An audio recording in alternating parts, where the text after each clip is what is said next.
Conscious Creation with Cassandra. Hello. Happy Friday to those celebrating Friday as well.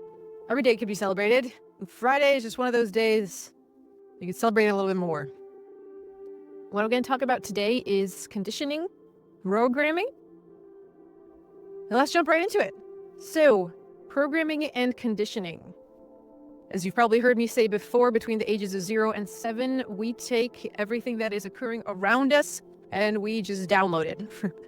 We download our guardians' reactions. We download their, ultimately, beliefs. We download their character traits. We download what's of value to them.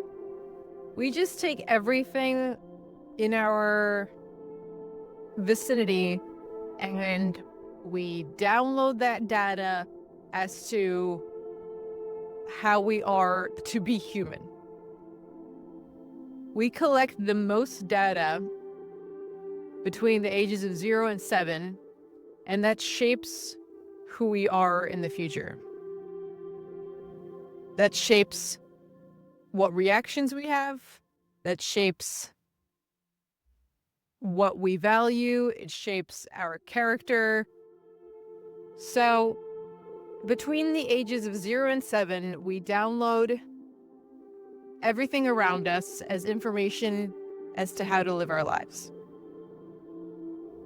Whether we know it or not, we then use that information to live our lives in the future.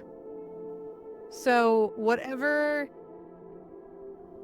you picked up, you will then be or live. For example, if you have a trait that you're like, I don't even know where this came from, but I just react this way. Oh, I don't even recognize my own reaction. That's so bizarre. It's so alien to me. Is because we are reacting the way that we observed to react, how we learned to react. A little side note, doing this work is unlearning the learned behaviors and relearning what you want as a behavior, which takes, of course, a lot of time, a lot of practice, a lot of consciousness, and that's what we do here. Going back to the original storyline, we download a lot of information, a lot of ways to be. We then play it out later in life. And if you're like me, you question, where did that reaction come from? Why did I snap like that? Why is this important to me? All these questions, if you take a look at your past, could be answered. It's important to me because it was really important to my dad, and he made a fuss about it. I reacted that way because I observed my mother reacting that way when I was 3 or 4 years old. How they operate, whoever was your guardian, whoever you were exposed to during those ages, you download that information and use that data as a blueprint how to live your life. You then get to the age of consciousness, and you could either auto play that program, or you could realize there's a program and make your own choices. Decide how you're going to react. Take a moment and respond instead of react. So when we wake up consciousness and we realize we are our own individuals and we don't have to play out our program, that's where this work comes in. We have a choice. We always have a choice. We have a choice to how we react to something, how we see, like what perspective we have, which is also something that we collect as data. If your parent hates winter, it's very possible you will hate winter.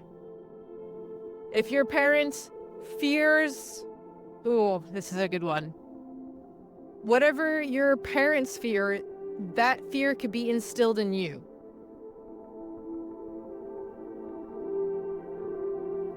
So side note here, ask yourself, what do I fear?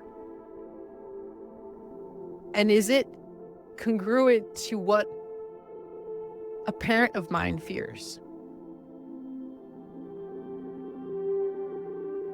start observing the automatic program we're playing off of, this is all happening subconsciously. We have this program subconsciously conditioned in us, and that is automatically what is coming out.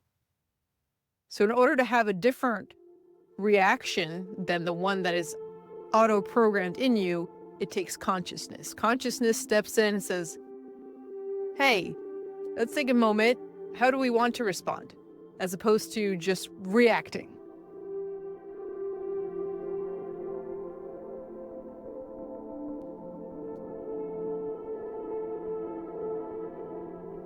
So as I mentioned before, fear. We download the fear of our parents. Sometimes we take a look at that fear and be like, that fear makes no sense. I don't fear that. And we make our own decision. And sometimes we just inherit that fear as fact that we need to fear it, and we don't know why we even fear something. And that, in my definition, is generational trauma, or something that is generationally brought down to you that you are not even, it's not even your thing to carry. You're not even the creator of that fear. It is just fear that is passed down to you. So for us doing the work of generational trauma and the fear around it, we realize that we fear something that may or may not have happened to us, but has happened to somebody in the previous generations, and therefore has been passed down to us as a fear. And so we are limited by that, limited in our options and our perceived choices, because we leave the start line with this belief or this fear. So the point of conscious creation is to live more limitlessly, be more limitless. Because all these programs, all this conditioning, all this generational trauma limits what we're going to do. We're living within the confines of a cube, of a box. Our auto program is a box. That's the way I started recently thinking about it. Is on the right-hand side, we have a cube, and in that cube, the structure of that cube is our programming, is our conditioning, is our generational trauma. So we live within the confines of those beliefs, those fears. We think within the parameters of that which we know, which is around those fears and those beliefs. We think, we exist, we act, all within this box. And then one day we wake up and realize, why am I acting this way? Is this who I want to be? Is this the representation of myself that I want to show the world? Is this who I am? Is this what I want to be? Is this who I want to be?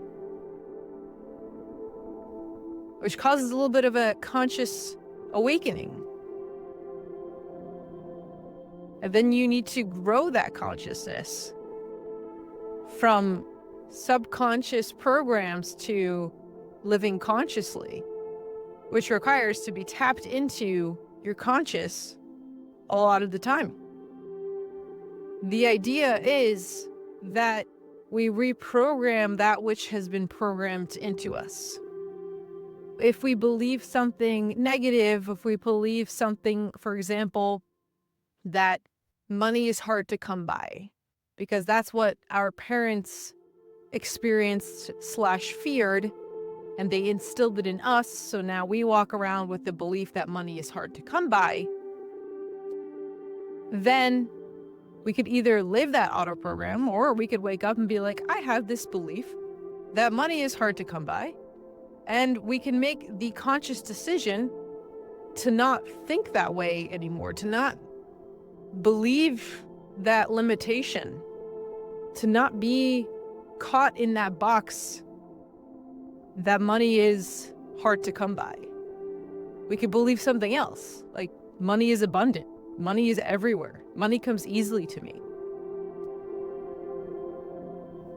But it's the awareness that we have a belief that is subconscious, that we're not even aware we're having that mental conversation of limitation, or that we're in that box, is where the work starts. It's realizing we have that limitation, we have that limiting belief, we have that strong belief that something is true and we are living it. It's true because we are making it true. Because we believe it and therefore it is.